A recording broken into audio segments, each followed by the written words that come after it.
بسم اللہ الرحمن الرحیم۔ السلام علیکم۔ میں ہسپتال سے نکل کر گھر کی طرف روانہ ہوا تھا۔ سخت سردی کے دنوں میں رات کے وقت سڑک پر اکا دکا لوگ ہی موجود تھے۔ میں اپنی پریشانی اور سوچوں میں گم آگے بڑھ رہا تھا۔ کچھ دور جا کر ہی مجھے احساس ہوا تھا کہ موٹر سائیکل پر 2 افراد کچھ دیر سے میرے پیچھے آ رہے تھے۔ میں نے 2-3 گلیاں مڑ کر اندازہ لگانے کی کوشش کی تھی کہ کیا واقعی وہ میرا پیچھا کر رہے تھے یا یہ محض ایک اتفاق تھا۔ میرا اندازہ بالکل درست ثابت ہوا تھا، کیونکہ انہوں نے کچھ دور آگے جا کر ہی مجھے روک لیا تھا۔ ان میں سے ایک میری کنپٹی پر پستول رکھے کھڑا تھا، جبکہ دوسرا آدمی میری جیبوں کی تلاشی لینے میں مگن تھا۔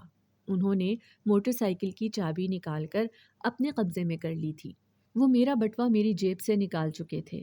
میرا موبائل فون بھی ان کے قبضے میں تھا۔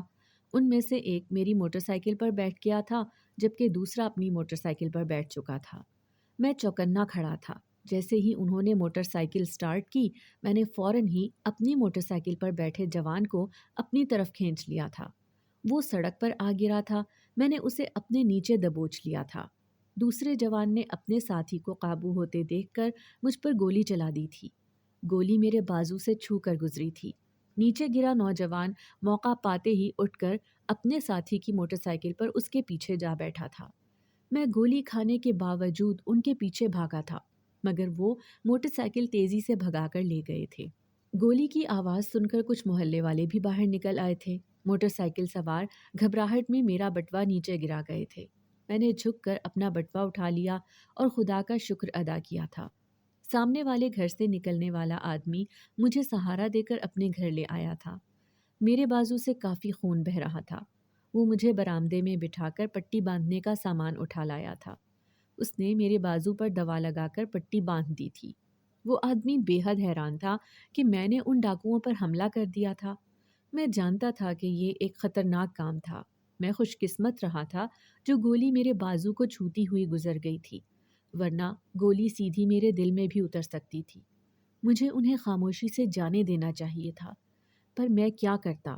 میری ماں ہسپتال میں زندگی کی آخری سانسیں لے رہی تھی۔ میرے پاس بٹوے میں موجود بس یہی پیسے تھے۔ ابھی مجھے ہسپتال کی تمام فیس جمع کروانی تھی۔ میں گھر سے کچھ سامان لینے کے لیے ہی ہسپتال سے نکلا تھا۔ واپسی پر مجھے اماں کی دوائی لیتے جانا تھا۔ اگر تمام پیسے وہ لوگ لے جاتے تو میں بالکل خالی ہاتھ رہ جاتا، اور میں نہیں چاہتا تھا کہ اماں کی موت دوائی نہ ہونے کی وجہ سے ہو۔ وہ آدمی میری صورت سے شاید میری حالت کا اندازہ لگا چکا تھا۔ لگتا ہے تمہیں پیسوں کی بہت ضرورت ہے، وہ بولا تھا۔ میں چپ ہی رہا تھا۔ میں اس سے اجازت لینے کے لیے اٹھا تھا۔ اگر تم میری بیٹی سے شادی کر لو تو میں تمہیں منہ مانگی رقم دوں گا، وہ بولا تو میں حیران رہ گیا۔ میں حیرانی سے اس آدمی کی طرف دیکھ رہا تھا۔ میں یہ اندازہ لگانے کی کوشش کر رہا تھا کہ کہیں وہ آدمی میرے سے مذاق تو نہیں کر رہا تھا، مگر اس کے تاثرات سے میں سمجھ گیا تھا کہ وہ سنجیدہ تھا۔ مگر میرے ذہن میں بہت سے سوالات تھے جو میں اس سے کرنا چاہتا تھا، مگر اس نے مجھے ہاتھ کے اشارے سے روک دیا تھا۔ وہ مجھے وہیں رکنے کا اشارہ کر کے اندر کی طرف بڑھ گیا تھا۔ اس نے ایک خاکی لفافہ لا کر میرے ہاتھ میں پکڑا دیا تھا۔ میں نے لفافے میں ذرا سا جھانک کر دیکھا تو وہ پیسوں سے بھرا ہوا تھا۔ اتنے پیسے ایک ساتھ دیکھ کر میں بے حد حیران تھا۔ تم یہ پیسے رکھ لو اور کل عصر کے بعد نکاح کے لیے آ جانا، میں تمہارا انتظار کروں گا، وہ میری طرف غور سے دیکھتا ہوا بولا تھا۔ مجھے کچھ سمجھ نہیں آ رہا تھا کہ میں کیا کہوں۔ مجھے پیسوں کا کوئی لالچ نہیں تھا، مگر شاید میں ان پیسوں سے اپنی ماں کو بچا سکتا تھا۔ مجھے اس وقت ان پیسوں کی بے حد ضرورت تھی۔ پیسے تو میں کما کر اپنی آنے والی زندگی میں بھی اکٹھے کر سکتا تھا، مگر اس وقت تک شاید میری ماں بچ نہ پاتی، تو میں خالی پیسوں کا کیا کرتا؟ میں یہ بھی نہیں چاہتا تھا کہ میری آنے والی زندگی میں مجھے یہ پچھتاوا ہو کہ میں اپنی ماں کو صرف پیسوں کی وجہ سے نہیں بچا پایا تھا۔ اور اگر میں واپس نہ پلٹا تو؟ میں نے اس آدمی سے صرف اتنا پوچھا تھا۔ تو بھی کوئی بات نہیں، میں سمجھ لوں گا، تمہیں ان پیسوں کی مجھ سے زیادہ ضرورت تھی، پر مجھے یقین ہے تم پلٹ کر آؤ گے، وہ مسکرا کر بولا تھا۔ میں اس سے ہاتھ ملا کر واپسی کے لیے نکل پڑا تھا۔ مجھے فوری طور پر ہسپتال جانا تھا۔ میرے حملے کی وجہ سے وہ لوگ میری موٹر سائیکل بھی چھوڑ گئے تھے۔ میں اللہ کا شکر ادا کرتا موٹر سائیکل پر بیٹھ گیا تھا۔ میں نے موٹر سائیکل سٹارٹ کرتے ہوئے گیٹ کے ایک طرف لکھا گھر کا نمبر ذہن نشین کر لیا تھا۔ میرا نام عمران شوکت ہے۔ میرا اس دنیا میں میری ماں کے سوا کوئی نہیں تھا۔ میرے باپ نے میری ماں کو طلاق دے کر دھکے مار کر گھر سے باہر نکال دیا تھا۔ میں اس وقت صرف چند ماہ کا تھا۔ مجھے اپنے باپ کے بارے میں کچھ بھی یاد نہیں تھا۔ میری ماں نے میری زندگی میں ماں اور باپ دونوں کا کردار ادا کیا تھا۔ اس کی مشقت بھری زندگی کا میں واحد گواہ تھا۔ میرے باپ کے ساتھ اس کی پسند کی شادی تھی۔ وہ میرے باپ کی خاطر گھر سے بھاگ آئی تھی۔ جب میرے باپ نے اس کے ساتھ وفا نہ کی تب بھی وہ کبھی پلٹ کر اپنے بھائی کے گھر نہیں گئی تھی، کیونکہ وہ جانتی تھی کہ وہ ان سب کے لیے اپنی اہمیت کھو چکی تھی۔ اماں کا خیال تھا کہ جہاں اس کی خود کی اہمیت نہیں تھی وہاں اس کے بیٹے کو خاک محبت ملنی تھی، لہٰذا اس نے میری خاطر اپنے میکے والوں کو بھی چھوڑ دیا تھا۔ میری ماں میرا سایہ بن گئی تھی۔ اس نے کبھی پلٹ کر اپنے ماضی کو یاد نہیں کیا تھا۔ وہ ان لوگوں کا ذکر بھی نہیں کرنا چاہتی تھی جن کی یاد سے اسے اذیت کے سوا کچھ نہیں ملتا تھا۔ جیسے بچپن میں میری ماں ہی میرا واحد آسرا تھا، ایسے ہی اس کے بڑھاپے میں ہی اس کا واحد سہارا تھا۔ اپنی مشقت بھری زندگی کی وجہ سے وہ عمر سے پہلے بڑھاپے کو پہنچ گئی تھی۔ اس کا ناتواں جسم کینسر جیسی موذی بیماری کو برداشت کرنے سے قاصر تھا، مگر اس کا علاج جاری تھا۔ میں دنیا کی ہر چیز لوٹا کر بھی اپنی ماں کو بچانے کے لیے تیار تھا۔ میں کچھ عرصے پہلے ہی اس شہر میں اماں کے علاج کی غرض سے آیا تھا۔ یہاں بڑے سرکاری ہسپتال میں علاج معالجے کی کافی سہولیات موجود تھیں، مگر سرکاری ہونے کے باوجود یہ ہسپتال قدرے مہنگا تھا۔ میں نے جیسے تیسے کر کے قریب ہی میں ایک دفتر میں نوکری حاصل کر لی تھی، مگر ماں کی بیماری کی وجہ سے پچھلے کچھ دنوں سے نوکری سے کافی چھٹیاں کر چکا تھا، لہٰذا مجھے 2 دن پہلے نوکری سے جواب مل چکا تھا۔ اب یا تو میں نوکری ڈھونڈنے نکل سکتا تھا یا بیمار ماں کی تیمارداری کر سکتا تھا، جبکہ میری جیب میں چند روپے ہی بچے تھے۔ ایسے میں وہ ڈاکو اگر وہ روپے بھی لے کر چل دیتے تو میرے پاس تو 2 وقت کھانے کے پیسے بھی نہ رہتے۔ وہ آدمی نہ جانے کون تھا اور اس کی کیا مجبوری تھی کہ وہ مجھ سے اپنی بیٹی کی شادی کرنا چاہتا تھا، مگر ایسے کڑے وقت میں وہ میرے لیے رحمت کا فرشتہ ثابت ہوا تھا۔ شاید اللہ نے اسے میری مدد کے لیے چن لیا تھا۔ میں نے اماں کے لیے دوائیوں کے علاوہ کچھ پھل بھی لے لیے تھے۔ میں اگلے دن عصر کے بعد اس آدمی کے گھر کی طرف نکل کھڑا ہوا تھا۔ اماں دوائیوں کے زیر اثر گہری نیند میں تھی۔ میں نے آج ہی ہسپتال کے پچھلے تمام اخراجات ادا کر دیے تھے۔ میں جلد ہی گھر کے دروازے پر پہنچ چکا تھا۔ میں نے گھنٹی بجائی تو دروازہ جلد ہی کھول دیا گیا۔ دروازے پر وہی آدمی موجود تھا۔ وہ مجھے لیے ایک کمرے کی طرف بڑھ گیا تھا۔ کمرے میں 3 آدمی پہلے سے ہی موجود تھے، جن میں سے ایک حلیے سے مولوی لگ رہا تھا۔ اس آدمی نے مجھے صوفے پر بیٹھنے کا اشارہ کیا تھا۔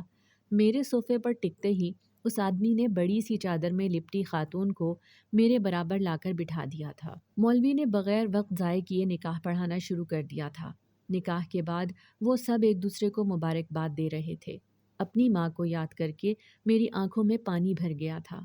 اگر اماں بھی اس وقت یہاں ہوتی تو وہ کتنی خوش ہوتی۔ میں اپنی بیوی کو وہاں سے لے کر نکلنے لگا تو اس آدمی نے میرے کندھے پر ہاتھ رکھ کر مجھے روکا تھا۔ مجھے روک کر وہ خود اندر کی طرف بڑھ گیا تھا۔ میں وہیں کھڑا اس کا انتظار کر رہا تھا جبکہ میری بیوی میرے برابر میں کھڑی تھی۔ وہ چند ہی لمحوں میں پلٹ آیا تھا۔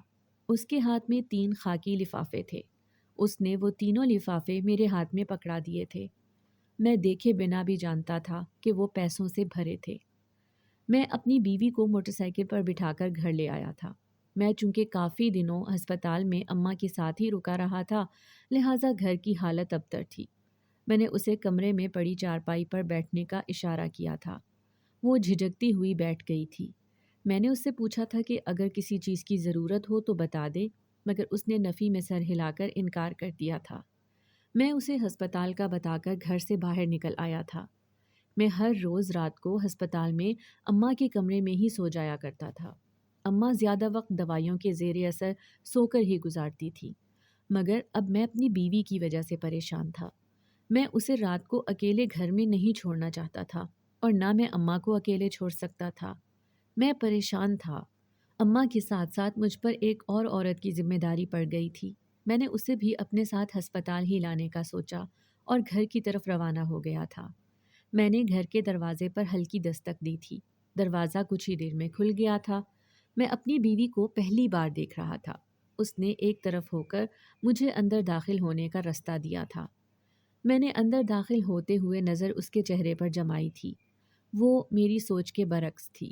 مجھے لگا تھا وہ زیادہ عمر کی کوئی بد شکل عورت ہوگی، تبھی اس کے باپ نے اسے اس طرح میرے ساتھ رخصت کر دیا تھا، مگر وہ اچھی شکل و صورت کی ایک کم عمر لڑکی تھی۔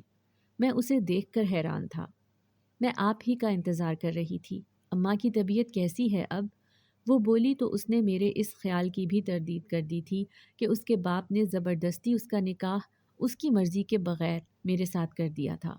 اس نے گھر کی حالت کافی سدھار دی تھی اور گھر میں جو کچھ موجود تھا اس سے کھانا بھی بنا کر رکھا ہوا تھا۔ وہ کچھ ہی دیر میں کھانا اتار لائی تھی۔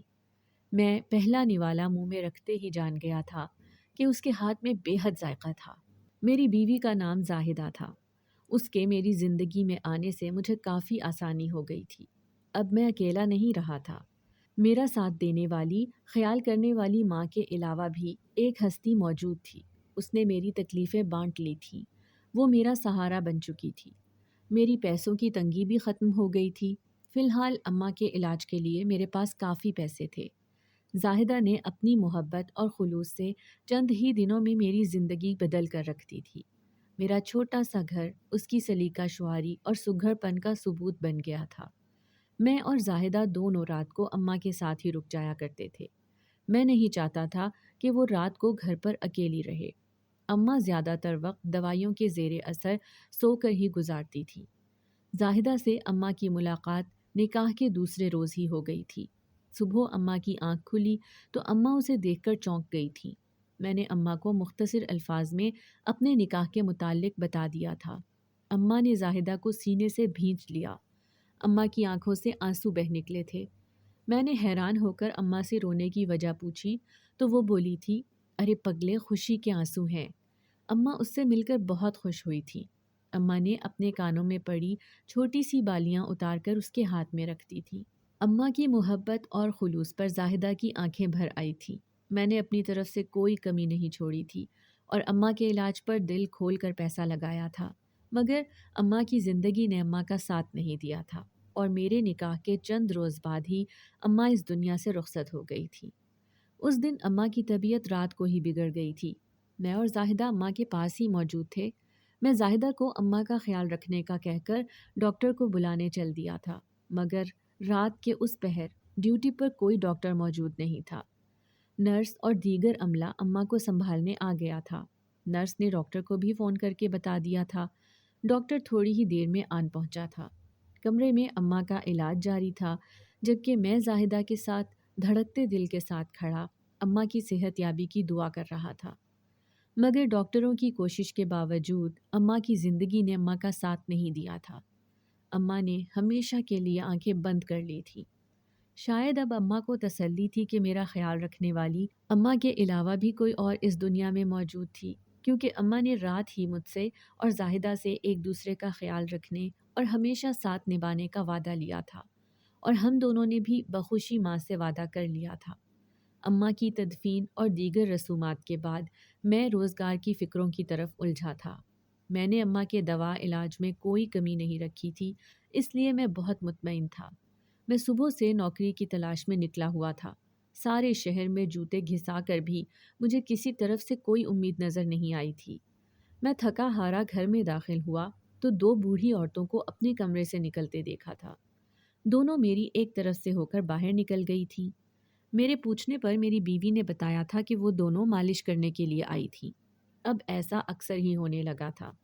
وہ دو بوڑھی عورتیں روزانہ ہی میری بیوی کو مالش کرنے کے لیے آتی تھیں، لیکن اس وقت مجھے حیرت ہوتی تھی جب بیوی کے جسم پر نیلے نشان پڑ جاتے تھے۔ بیوی کچھ نہ بتاتی تو مجھے شک گزرا کہ کہیں وہ کسی غلط کام میں ملوث تو نہیں، اس لیے چپکے سے ایک دن کمرے میں کیمرہ رکھ دیا۔ جب وہ عورتیں بیوی کے کمرے میں چلی گئیں تو فون پر میں اندر کا منظر دیکھنے لگا۔ وہ عورتیں اپنے ساتھ موجود لفافے سے اپنا سامان نکال رہی تھیں۔ انہوں نے کوئی خاص قسم کا تیل نکال کر ایک طرف رکھی چھوٹی میز پر رکھ دیا تھا۔ ان میں سے ایک عورت نے زاہدہ کو کوئی دوائی نکال کر دی اور پانی کا گلاس اس کی طرف بڑھا دیا تھا۔ زاہدہ نے چپ چاپ وہ دوائی کھائی اور چت بستر پر لیٹ گئی تھی۔ اب وہ دونوں خواتین اپنے ساتھ لائے گئے تیل کو اپنے ہاتھوں پر مل کر اپنے ہاتھ آپس میں رگڑ کر گرم کر رہی تھی۔ انہوں نے زاہدہ کے ہاتھوں پیروں کی مالش شروع کر دی تھی اور وہ بہت زور اور تیزی سے مالش کر رہی تھی۔ یہاں تک تو ٹھیک تھا۔ میں موبائل بند کرنے ہی لگا تھا کہ سامنے کا منظر دیکھ کر حیران رہ گیا تھا۔ زاہدہ کے جسم کو زور زور سے جھٹکے لگ رہے تھے، جبکہ وہ دونوں خواتین اسے قابو کیے بیٹھی تھی۔ زاہدہ خود اپنے قابو میں نہیں تھی۔ وہ کافی دیر یوں ہی جھٹکے لیتی رہی تھی اور بالآخر بے ہوش ہو گئی تھی۔ وہ دونوں خواتین بے ہوش ہوئی زاہدہ کو ایسے ہی چھوڑ کر اپنا سامان سمیت باہر نکل گئی تھی۔ یہ سب کیا تھا؟ میں کچھ نہیں سمجھ پایا تھا۔ کیا زاہدہ کو کوئی بیماری تھی؟ مگر اس کے باپ نے نکاح کے وقت مجھے ایسا کچھ نہیں بتایا تھا، اور جن حالات میں نکاح ہوا تھا میں اس وقت کچھ پوچھ بھی نہیں پایا تھا۔ بظاہر تو زاہدہ بالکل ٹھیک ٹھاک تھی۔ اس نے مجھے اور میرے گھر کو بہت اچھے طریقے سے سنبھالا ہوا تھا، مگر اس کے باپ کی اس کی یوں ایک اجنبی سے اچانک شادی کرنے کے پیچھے کوئی وجہ تو تھی۔ اس وقت میں کوئی سوال پوچھ نہیں پایا تھا، مگر اب میں جاننا چاہتا تھا۔ زاہدہ میری بیوی تھی۔ اس کی تکلیف اور بیماری پریشانی میں ساتھ دینا میرا فرض تھا، اور اس کے بارے میں ہر بات جاننے کا میرا حق بنتا تھا۔ میرے سوالوں کے جواب یا تو زاہدہ دے سکتی تھی یا اس کا باپ دے سکتا تھا۔ زاہدہ سے تو میں پہلے بھی کئی بار پوچھ چکا تھا، مگر وہ ہر بار ٹال جاتی تھی۔ کیا پتہ زاہدہ کو مالش کے دوران اپنی اس حالت کا پتہ ہی نہ چلتا ہو، لہٰذا مجھے اس کے باپ سے پوچھ گچھ کرنی چاہیے۔ میں نے دل میں فیصلہ کر لیا تھا کہ میں جلد زاہدہ کے باپ سے ملنے جاؤں گا۔ میں کمرے کی طرف بڑھا ہی تھا کہ زاہدہ خود ہی اٹھ کر باہر آ گئی تھی۔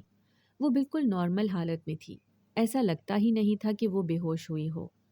میں موبائل اٹھا کر چپ چاپ گھر سے باہر نکل آیا تھا۔ میں اگلی شام ہی زاہدہ کے باپ کے گھر پہنچ چکا تھا۔ وہ مجھے اکیلے دیکھ کر حیران تھا۔ زاہدہ ٹھیک ہے کیا؟ اس نے مجھے اکیلے دیکھ کر پوچھا تھا۔ ہاں، سب ٹھیک ہے۔ میں آپ سے کچھ بات کرنا چاہتا تھا، اس لیے مجھے خود ہی آنا پڑا۔ وہ میری بات سن کر ٹھٹک گیا تھا۔ اس نے غور سے میری طرف دیکھا تھا، جیسے جاننے کی کوشش کر رہا ہو کہ میں کیا جاننا چاہتا تھا۔ میں جانتا ہوں کہ تم کیا جاننا چاہتے ہو، وہ بولا تو میں حیران رہ گیا تھا۔ تم یہی جاننا چاہتے ہو کہ میں نے اپنی بیٹی کی شادی یوں اچانک تم سے کیوں کر دی تھی؟ اس نے مجھ سے پوچھا تو میں نے نفی میں سر ہلا دیا تھا۔ اب کے حیران ہونے کی باری اس کی تھی۔ میں نکاح کے وقت ضرور اس سوچ میں مبتلا تھا، مگر گزرتے وقت کے ساتھ مجھے احساس ہوا تھا کہ زاہدہ کا ساتھ میرے لیے ایک بہترین فیصلہ تھا۔ وہ میرے لیے ایک بہترین شریک حیات ثابت ہوئی تھی، لہٰذا مجھے اب اس بات کی فکر نہیں تھی کہ میری شادی اس کے ساتھ کن حالات میں ہوئی تھی۔ میں صرف زاہدہ کے بارے میں جاننا چاہتا تھا۔ کیا وہ کسی بیماری میں مبتلا تھی؟ میرے سوال پر اس آدمی نے ٹھنڈی سانس لی تھی۔ ہاں، زاہدہ ایک پراسرار بیماری میں مبتلا ہے، مگر مجھے امید ہے اب اس کی بیماری جلد ہی ختم ہو جائے گی، وہ پرجوش ہو کر بولا تھا۔ مگر یہ بیماری کیا ہے اور کس وجہ سے ہے اور اس کا علاج کیا ہے؟ مجھے کچھ سمجھ نہ آیا تو میں نے اس سے پے در پے سوالات کر دیے تھے۔ میرا خیال ہے مجھے تمہیں ساری بات تفصیل سے بتا دینی چاہیے، وہ خود کلامی کے انداز میں بولا تھا۔ زاہدہ دراصل میری بیٹی نہیں ہے، وہ میری بیوی کی بھانجی ہے۔ تمہارے نکاح میں جو 3 آدمی موجود تھے وہ ان میں سے ایک کی بیٹی تھی، وہ بولا تو میں حیرت سے اسے دیکھ رہا تھا۔ میرا نام شوکت ہے۔ میرا خاندان شاید میری وجہ سے ہی عذاب الہی میں مبتلا ہے۔ میں تو اس بیماری کو خدا کی طرف سے بھیجی ایک سزا ہی سمجھتا ہوں۔ میں ایک سر پھرا لاابالی نوجوان تھا۔ میں بچپن سے ہی اچھی شکل و صورت اور شخصیت کا مالک تھا۔ ماں باپ کے بے جا لاڈ پیار اور پیسے نے مجھے بالکل بگاڑ دیا تھا۔ میں اپنی زندگی میں مست، ارد گرد موجود لوگوں کی پرواہ کم ہی کیا کرتا تھا۔ میں 9 عمری کو پہنچا تو ابا نے میری ہٹ دھرمی دیکھتے ہوئے میری منگنی اپنی بہن کی بیٹی سے کر دی تھی۔ ہمارا چھوٹا سا خاندان ایک ہی محلے میں اکٹھا رہا کرتا تھا۔ میری خالہ میری چچی بھی تھی۔ چچا کا انتقال تو بہت پہلے ہو گیا تھا۔ چچی اور اس کی بیٹی بانوں کی ذمہ داری بھی ابا ہی اٹھائے ہوئے تھے۔ میری منگیتر خوبصورت اور اچھی شکل و صورت کی تھی، مگر مجھے اس سے اللہ واسطے کا بیر ہو گیا تھا، صرف اس وجہ سے کہ ابا میری رائے پوچھے بغیر اسے میرے سر پر مسلط کرنا چاہتے تھے۔ میں اس منگنی کو زبردستی کی منگنی سمجھنے لگا تھا، لہٰذا میں اپنی منگیتر سے بلا وجہ ہی کھچا کھچا رہتا۔ میری چچا زاد بانو ایک عام سی شکل و صورت کی لڑکی تھی۔ مجھے ایسا محسوس ہوا کہ وہ مجھے پسند کرتی تھی۔ میں جان بوجھ کر اس کی طرف متوجہ ہو گیا تاکہ اسے اپنے دل کا حال بیان کرنے میں آسانی ہو۔ میں نے اسے یقین دلا دیا تھا کہ میں اس سے محبت کرنے لگا تھا، جبکہ یہ سب میں بس ابا کو اور اپنی منگیتر کو تکلیف پہنچانے کے لیے کیا کرتا تھا۔ ابا کو میرے اور بانو کے متعلق معلوم ہوا تو وہ چراغ پا ہو گئے، جبکہ میں صاف مکر گیا تھا۔ میں نے ابا کے منہ پر جھوٹ بول دیا تھا کہ ایسا کچھ نہیں تھا، ان کو غلط فہمی ہوئی تھی۔ ابا نے بانو کو بلوا لیا تھا۔ بانو کے ساتھ اس کی اماں بھی چلی آئی تھی۔ ابا نے بانو سے پوچھا تو نہ تو وہ گھبرائی اور نہ ہی اس نے کسی جھوٹ کا سہارا لیا تھا۔ اس نے ابا کی آنکھوں میں آنکھیں ڈال کر کہہ دیا تھا کہ وہ مجھ سے محبت کرتی تھی اور مجھ سے شادی کی خواہش مند تھی۔ اس کی جرأت پر ابا کے ساتھ ساتھ میں بھی حیران رہ گیا تھا۔ اس کی اماں نے اس کے منہ پر تھپڑ دے مارا تھا۔ تھپڑ اس قدر زوردار تھا کہ اس کا ہونٹ پھٹ گیا تھا اور اس میں سے خون بہہ نکلا تھا، مگر وہ جمی رہی تھی۔ اس نے نہ نظریں جھکائیں اور نہ آنسو بہائے تھے۔ میں صحیح معنوں میں اس سے متاثر ہو گیا تھا۔ ابا نے ہم دونوں کو وہاں سے نکل جانے کو کہا تھا۔ میں ڈر گیا تھا۔ ابا کے سہارے کے بغیر میں کیا کروں گا؟ مگر بانو میرا ہاتھ پکڑ کر سب کے سامنے مجھے وہاں سے لے آئی تھی۔ بانو نادان تھی، وہ محبت کے زوم میں تھی، مگر باپ تو اپنی اولاد کو اچھی طرح پہچانتا ہے۔ ابا بھی مجھے پہچان گئے تھے۔ انہوں نے ہمیں دروازے سے ہی واپس بلوایا تو میں نے سکون کا سانس لیا۔ ابا کا کہنا تھا کہ خاندان میں اپنی اور ہماری عزت کی دھجیاں اڑانے سے بہتر تھا نکاح کر کے یہاں سے جاؤ۔ ابا نے فوری طور پر نکاح کا انتظام کر کے ہمارا نکاح کروا دیا۔ نکاح کے بعد ابا نے میرے ہاتھ پر اچھے خاصے پیسے رکھ دیے تھے۔ وہ بولے تھے کہ بانو کو تم پر بڑا مان ہے، اس کا مان ٹوٹنے نہ دینا۔ اور یوں میں اور بانو ایک الگ ہی دنیا میں آ بسے تھے، ایک ایسی دنیا جہاں محنت اور مشکلات تھیں جن کا میں عادی نہیں تھا۔ میں بانو کو لے کر ایک کرائے کے گھر میں رہنے لگا تھا۔ کچھ عرصہ تو ابا کے دیے پیسوں پر کٹ گیا تھا، مگر جب مجھے خود پیسے کمانے پڑے تو میرے 14 طبق روشن ہو گئے۔ بیٹے کی پیدائش کے بعد تو گھر کا خرچہ چلانا میرے لیے اور بھی مشکل تھا۔ ابا کی بیماری کا سنا تو میں فوراً گھر پہنچ گیا۔ میں نے ابا سے معافی مانگ لی تھی۔ انہوں نے بھی اکلوتا اور لاڈلا بیٹا سمجھ کر معاف کر دیا تھا۔ ابا کا کہنا تھا کہ اپنی بیوی کو بھی لے کر آ جا۔ میں خوشی خوشی بانو کو لینے پہنچا تھا، مگر بانو نے آنے سے صاف انکار کر دیا تھا۔ اس کا کہنا تھا کہ وہ واپس پلٹ کر ادھر نہیں جائے گی۔ میں نے اسے ہر طرح سے سمجھانے بجھانے کی کوشش کر لی، مگر وہ مان کر نہ دی تھی۔ اسے اپنی ضد پر اڑے دیکھ کر مجھے غصہ آ گیا تھا۔ میں نے اسے یہ کہہ کر گھر سے نکال دیا تھا کہ اس مکان کا کرایہ میں نہیں دوں گا۔ میں ابا کے گھر جا پہنچا تھا۔ مجھے پوری امید تھی کہ بانو اب کچھ ہی دیر میں یہاں آ پہنچے گی۔ اس کا اور تھا ہی کون جہاں وہ جاتی، مگر بانو وہاں کبھی نہیں پہنچی تھی۔ ہم سب نے مل کر اسے ہر جگہ تلاش کرنے کی کوشش کی تھی۔ شاید وہ یہ شہر چھوڑ کر چلی گئی تھی۔ گزرتے وقت کے ساتھ ابا اور چچی فوت ہو گئے تھے۔ ابا نے اپنی زندگی میں ہی میری شادی میری سابقہ منگیتر سے کروا دی تھی، مگر ہمارے خاندان کی عورتوں میں نہ جانے کون سی بیماری آ بسی تھی۔ ان کے جسم کو جھٹکے لگتے اور نیلے نشانات پڑ جایا کرتے تھے۔ جھٹکے اس قدر پرزور ہوتے کہ قابو کرنا مشکل ہو جاتا تھا۔ میری بیوی بھی ایسی ہی بیماری میں مبتلا ہو کر چل بسی تھی۔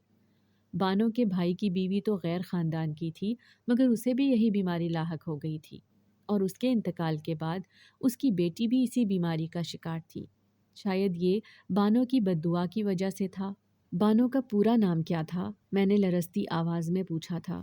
وہ آدمی اپنے دونوں ہاتھوں کو مسلتا ہوا آنکھوں میں آئے آنسو ضبط کرتا بمشکل بول پایا تھا، شہر بانو۔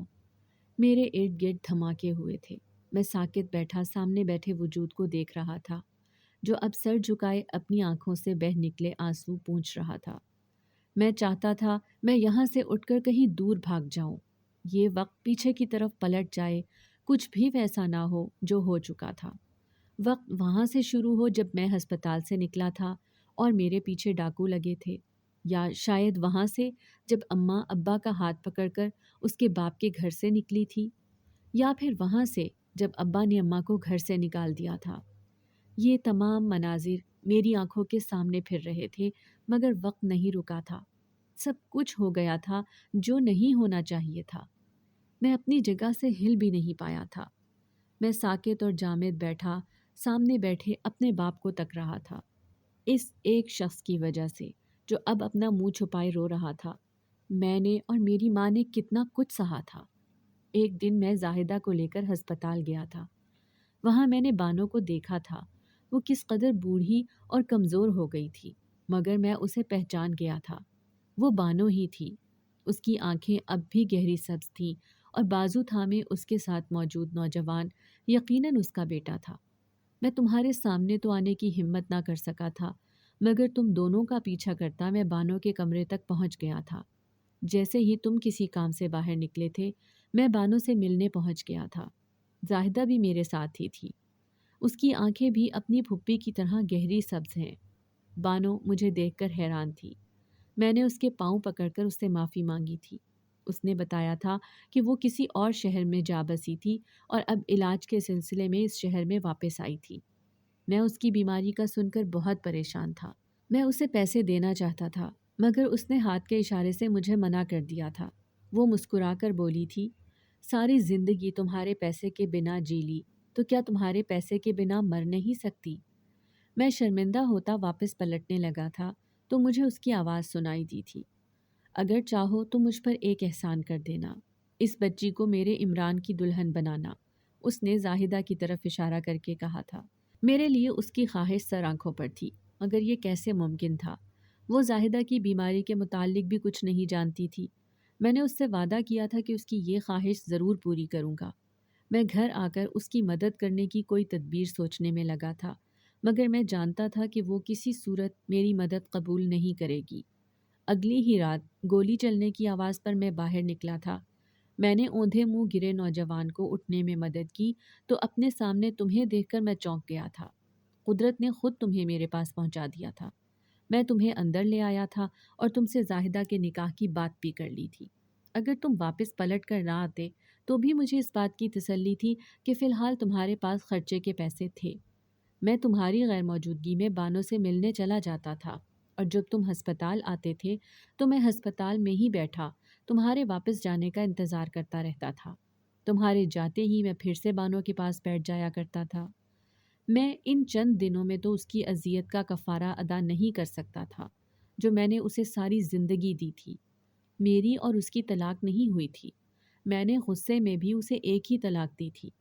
میں اسے ہمیشہ سے اپنے گھر میں بسانا چاہتا تھا، مگر وہ کافی ضدی تھی۔ ایک بار جس سے منہ موڑ لے پلٹ کر اس کی طرف نہیں دیکھتی تھی۔ میں اپنی ماں کو اچھی طرح جانتا تھا، وہ ایسی ہی تھی۔ انہوں نے اپنی اس ضد کی وجہ سے بے انتہا اذیت کاٹی تھی، مگر مجھے ہر تکلیف اور مصیبت سے بچائے رکھا تھا۔